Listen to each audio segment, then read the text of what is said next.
What's going on YouTube? It's Adam from Beyond the Grid. Welcome back to my channel. If you guys are new here, thanks for stopping by. In today's tutorial, I'm going to go over my 5 hidden features of the Lightroom mobile app. They're going to have you editing faster and more efficiently.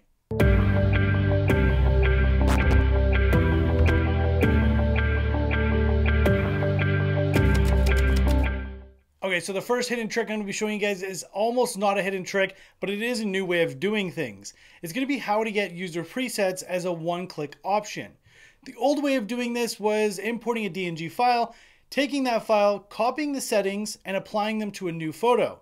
But the new way of doing it is taking that DNG file and actually saving those settings as a preset, so it's a one-click option on any photo that you're going to upload into the app.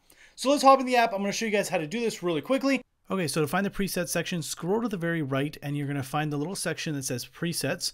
Click on there, and as you can see, I've already loaded a bunch of mine in here. So let's scroll down and find the moody ones, which are empty, and let's start editing with these.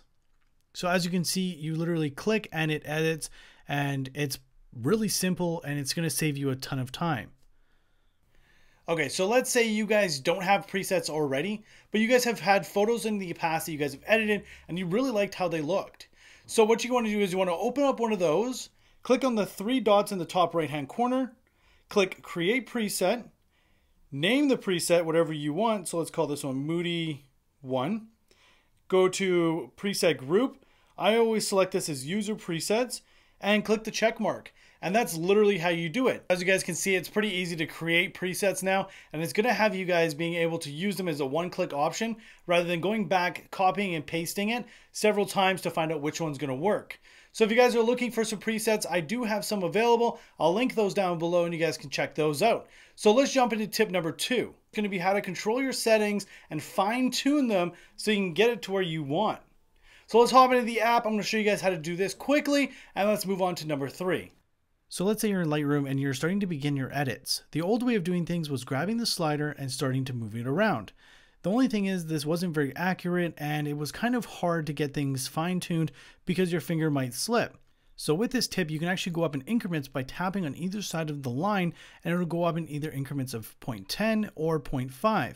So let's say you want to reset everything back to 0. All you do is click on the little slider circle thing and it'll reset automatically to 0. So with this one, it's going to save you guys a lot of time in trying to not, get your finger perfectly where you want it. This way you guys can move it in increments of 10 in certain ones and certain ones in 5, and you guys can get it to where you want a little bit easier. So tip number 3 is going to be how to see what you're editing in highlights and shadows so you know when it's either overexposed or underexposed. So let's jump into the app. I'm going to show you guys that. So you're starting to adjust your highlights and shadows. So the old way was literally grabbing the slider and sliding it around. With a tip, as you're sliding the slider, hold the screen where the picture is and it'll go black and you'll start to see what's overexposed by the red dots. Now this trick also works with shadows, so when you go down to shadows, begin sliding first and then hold your screen and you'll see what is going to be black or what is not going to be. So with that tip, it's going to save a lot of the guesswork of what's either overexposed or what's underexposed. So let's get into tip number 4, which is going to be with the whites and blacks. So it's going to be almost the same tip as the last one. You're going to pretty much take your finger, start moving it on the slider, and then hold the screen, and you guys can start to see what you guys are editing. So again, the normal way of doing this is literally grabbing the slider and starting to move it around, but you don't really know what's white or what's black, or how much is too much or how much is too little. So start sliding, hold the screen, and you can actually see what is becoming true white or what is becoming true black.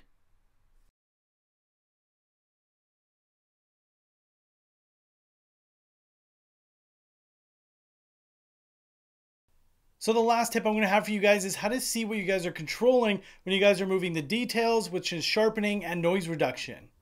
So now with sharpening, it's going to be either you're going to be sliding it up or sliding it down, and you don't really know what's becoming sharpened. So what you want to do is hold the screen as you sharpen and you can start to see what it's going to touch. Now, to really get this fine-tuned, go down to the masking section and move this around and touch the screen. And as you can see, it starts darkening things and starting to whiten things. All the white areas are going to be sharpened. And you can go down and do the same thing with your noise reduction. And by sliding that around while holding the screen, you'll start to see what is grainy and what isn't when it goes to a black and white.